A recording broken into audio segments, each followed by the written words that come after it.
So what happened to your horse? He's kind of old.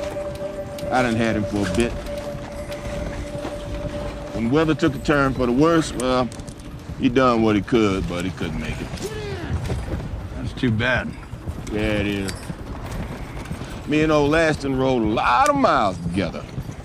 Could say he was my best friend, if I considered stupid animal friends, which I don't. Nevertheless, I'm gonna miss him. Who's this Daisy Damagoo? No damn good murdering bitch, that's who. I see you ain't got mixed emotions about bringing a woman to a rope. By woman, you mean her? No, I do not have mixed emotions.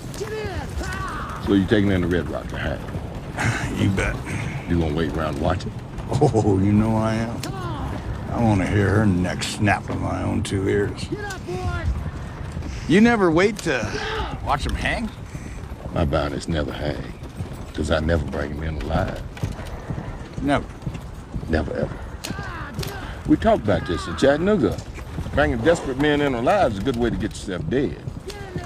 Can't catch me sleeping if I don't close my eyes. I don't want to work that hard. No one said the job's supposed to be easy. No one said it's supposed to be that hard, neither. It's that little lady. That's why they call him the hangman. When the handbill says dead or alive, the rest of us shoot you in the back up on top of a perch somewhere and bring you in dead over a saddle. But when John Roof, the hangman, catches you, you don't dive no bullet in the back.